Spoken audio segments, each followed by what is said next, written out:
Hi everybody, I wanted to talk to you today about binary numbers. So last week's video covered talking about number systems in general and related it back to our decimal number system. But today I want to talk to you specifically about binary numbers. So binary numbers, if you remember, I think we mentioned in the last video that with binary or base 2, we only have two states. We can have a 0 or a 1, okay, in each of our columns. So we tick over after two numbers. Okay, we start with 0, go to 1, and they're the only two numbers we're allowed to have. So once we get to 1, we have to tick over into the next column. Looking at the Maths is Fun website here, I'm just going to flick over to it because I have it open. Okay, it talks a little bit about the binary number system. Okay, it tells you it's made up of only zeros and ones, which we've already mentioned. So there's a little example of a binary number, and I know that is going to mean absolutely nothing to you at the moment. That's fine, don't worry. So as you can see, there's no 2, 3, 4, 5, 6, 7, 8 or 9 in binary. It's only 0 or 1. This is used extensively in computers. The term digital really means zeros or ones. So all of our computer systems are in essence working with the binary number system. Digital electronics means that your transistor, which are all the little tiny bits that you can't see inside electronic circuits, they're either in a 0 state or a 1 state, which means an off state or an on state. So this is used, even though you don't see it, it's used every day in all of our appliances that we use now and all of our devices. Okay.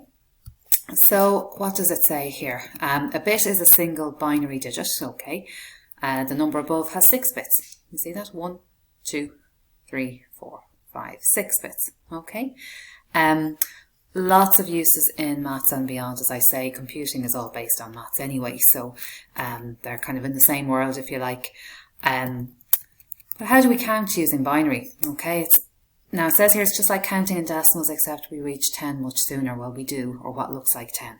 So we start at 0, as we do in decimal, then 1. But then we've no 2. So what do? So as I said earlier, we tick over. Okay, you'll see that in a moment. So in decimal, and we've said this previously as well, we start at 0, we count all the way up to 9, but then we're not allowed to stick 2 numbers or any other number after 9 into our ones column in our decimal place value chart. We have to tick over into the tens column, and that's what's happening there. Okay, so we start back at 0 again in our ones column, but we add the 1 to the left in the tens column, and that's what makes our 10. It's the same with binary, except it happens every 2 times, or every second step literally that you make. So you start at 0, then you go to 1, but then you have to go back to 0 there, so you have to tick over to 1 here, and that's fine. You've got a 1 there. Got that same 1 down here. You're changing this 0 to a 1 because you're going up again, so you end up with 1, 1. That's grand. But now if you want to add another 1, you have to what? You have to tick over into the third column, and your other 2 columns reset to 0. Okay, same thing as what we do with decimals. When we hit 99, we run out of digits, so we reset this to a 0 and this to a 0, and we tick over to the 1 in the hundreds place. Okay, same thing that we do in binary. So there you go. Let's have a look at this. Start here at 0, 1. Okay, got to go back to 0 here, so we tick over to 1. We can change to a 1 in this column here because we were at a 0. We keep the 1 that's there. That's fine. But now when we want to add 1 again, we have to reset this 1 to a 0 and this 1 to a 0, which means we tick over into the third column, and so on and so on. Okay. So I'm going to stop there, and I'm going to switch over to my whiteboard, which I hope you'll be able to see. I'm actually going to stop the video and try and go onto full screen so you can see this better. So just bear with me for a second.